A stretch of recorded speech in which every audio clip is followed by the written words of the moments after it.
আমার চ্যানেলে তোমাদের সকলকে স্বাগত। আজ আমরা ক্লাস 4-এর রায় মার্টিন প্রশ্নবিচিত্রা থেকে বাংলার তৃতীয় পর্যায়ক্রমিক মূল্যায়নের পঞ্চম স্কুল সলভ করব।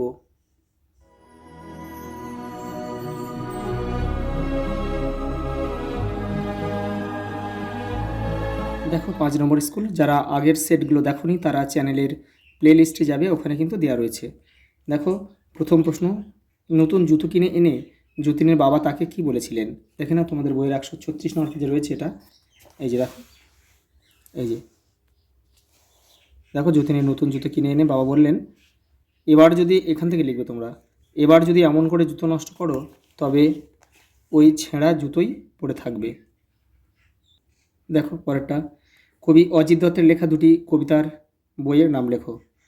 কুসুমের মাস,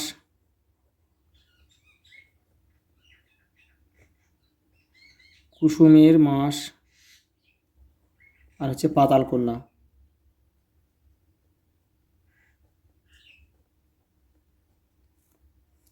আবোল তাবোল বইটি কার লেখা? সুকুমার রায়। ওটা দেখো, দর্জিরা যতীনকে কী খেতে পরামর্শ দিয়েছিল? পেন্সিল।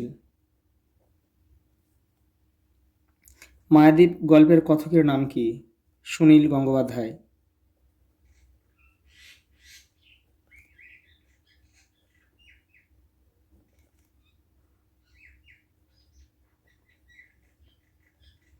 আর এই সুনীল গঙ্গোপাধ্যায়ের ছদ্মনাম ছিল কিন্তু নীললোহিত, এটা কিন্তু পরীক্ষায় আসে। পিংলা নদীর মাঝের সেই দ্বীপটির নাম কি ছিল? মায়াদ্বীপ। ঘুম ভাঙানি কবিতায় কোন ঋতুর কথা রয়েছে? বসন্ত।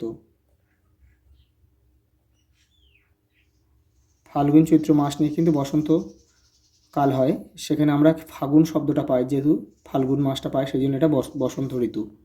তারপরে দেখো রয়েছে বর্ণ বিশ্লেষণ। দেখো এটা তো আমি তোমাদের এখানে করে দিচ্ছি, খাতায় দেখে নাও। প্রথমে দেখো রাস্তা রয়েছে, প্রথমে দেখো রয়াকারটাকে ভাঙো, রয়াকারটাকে ভাঙলে কী পাবো আমরা? র যোগ আ, র যোগ আ। দেখো এই দন্ত শয়তয় আকারটাকে ভাঙো, তাহলে দন্তস্বর সঙ্গে ত রয়েছে আর একটা আ রয়েছে। দেখো দন্তস্বর সঙ্গে একটা ত দাও আর একটা আ দিয়ে দিলে কিন্তু আমাদের হয়ে যাবে, বর্ণ বিশ্লেষণ কমপ্লিট হলো। দেখো কুস্তি, কয় হস্যুটাকে ভাঙো, তাহলে ক র সঙ্গে একটা হস্যুকার রয়েছে, হস্যকার। আর দন্ত শয়তয় আর হস্যটা ভাঙো, একসাথে ভাঙো। দন্তস্বর ত, দন্তস্বর রয়েছে, সঙ্গে একটা ত রয়েছে আর হর্ষই রয়েছে। এই যে হয়ে গেল কুস্তি। তার মজবুত, প্রথমে মটাকে ভাঙো, ময়ের সঙ্গে কিছু না থাকলে কী আছে? অ আছে, তোমরা এটা জানো সবাই। বর্গীজের সঙ্গে কিছু নেই মানে একটা অ রয়েছে। দেখো মজবুত, ব সঙ্গে একটা হর্ষও রয়েছে আর ত, ত যোগ অ, মজবুত। কাকুতি, কয়াকারটাকে ভাঙো, কয়াকার ভাঙলে হয় ক যোগ আ। দেখো কয় হস্যটা ভাঙলে হয় ক যোগ হর্ষ, আর তি ভাঙলে হয় ত যোগ হর্ষই। দেখো তিনটা বিপরীত শব্দ লেখো। সাহস, ভয়। যত্ন, অযত্ন। নামা, ওঠা। আরম্ভ, শেষ বা সমাপ্ত। দেখো নিচের বাক্য বা বাক্যাংশগুলি থেকে সর্বনাম খুঁজে বের করে লেখো। আচ্ছা, নাই কি শরীরে তব রক্ত মাংস প্রাণ, এখানে সর্বনাম হচ্ছে এই তবটা হচ্ছে সর্বনাম, খুঁজে লিখতে বলেছে এখানে এই তব। চেতনা রয়েছে যার, সে কি পড়ে রয়, এই যার একটা সর্বনাম, আর এই সে কি পড়ে রয়, সে একটা সর্বনাম। বিশেষের পরিবর্তে যেটা ব্যবহার করা সেটা হচ্ছে সর্বনাম। তারপর দেখো রয়েছে আসে যার চোখে জল, এখানে যে যার, যারটা হচ্ছে সর্বনাম। এ দেখো পরটা কি দিয়েছে? শব্দার্থ লেখো। বল, বল মানে কি? শক্তি। তারপরে পণ, পণ মানে হচ্ছে প্রতিজ্ঞা। বর্গীয় ই হয় আকার। তারপরে কি শ্রান্ত, শ্রান্ত মানে আমরা লিখতে পারি ক্লান্ত বা শান্তও লেখা যায়। ভোগান্তি, ভোগান্তি মানে কষ্ট পাওয়া।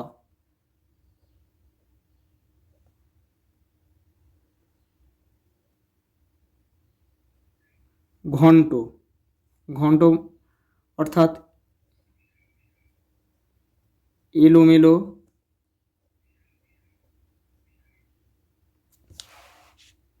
এলোমেলো করা। দেখো 6টা কি বলেছে দেখো, নিচের শব্দগুলো থেকে অল্পপ্রাণ ও মহাপ্রাণ বর্ণ আলাদা করো। দেখো এখানে ধুতি, এখানে ধ তটাকে কিন্তু এই হস্য আর হস্যটা কোনো প্রয়োজন নেই এখানে। দেখো এই ধ আর ত, এই দুটোর মধ্যে দেখো যেটা উচ্চারণ করতে বেশি সময় লাগবে সেটা হচ্ছে মহাপ্রাণ, আর যেটা উচ্চারণ করতে কম সময় লাগবে সেটা হচ্ছে অল্পপ্রাণ।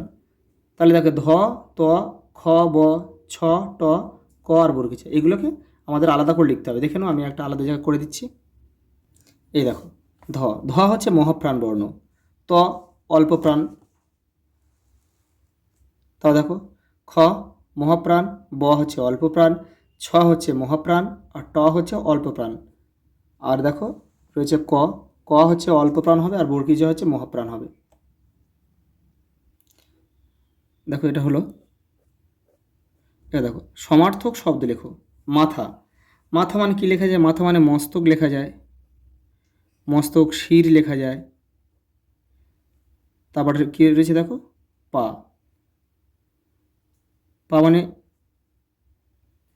এটা লেখা যায় পদ বা চরণও লেখা যায়।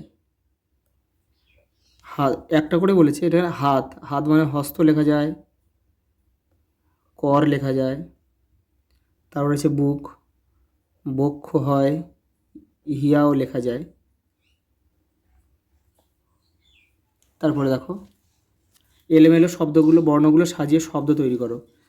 এটা হবে ভ্যাবাচ্যাকা,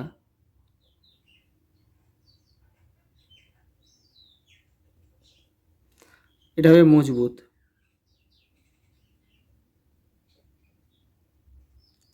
এটা হবে আধা আধি,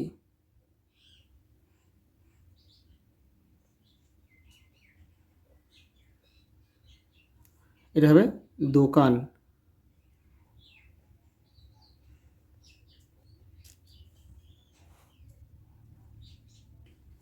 পরে দেখো সমুচ্চারিত ভিন্নার্থক শব্দযুগলের অর্থ পার্থক্য দেখাও।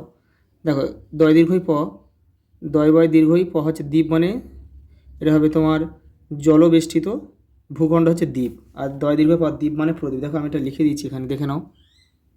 এই দেখো দয় বয় দীর্ঘ প চারিদিকে জলবেষ্টিত ভূখণ্ড, দয় হস্যই প দ্বীপ মানে প্রদীপ বা আলো লেখা যায়।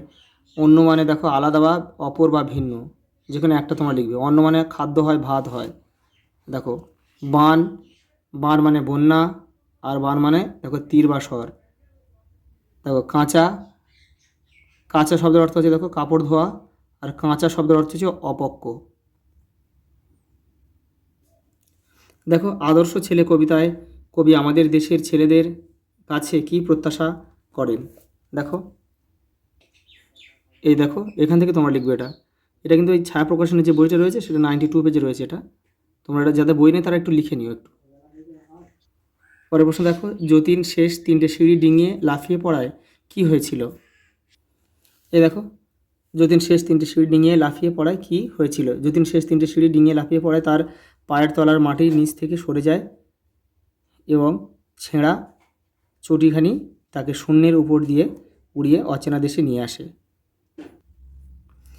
প্রত্যেক বাড়িতে থাকতো নিজস্ব নৌকো, এমন বন্দোবস্তের কারণ কি ছিল? দেখো এটা হচ্ছে মায়াদ্বীপ গল্প থেকে নেওয়া হয়েছে, সুনীল গঙ্গোপাধ্যায়ের। দেখে নাও তোমাদের বইটা 153 নম্বর পেজে রয়েছে। এই যে এখান থেকে তোমার লিখবে, এই যে রাস্তা টাস্তা, দেখো রাস্তা টাস্তা জলেই ডুবে থাকতো প্রায় সারা বছর, তাই প্রত্যেক বাড়িতে থাকতো নিজস্ব নৌকো।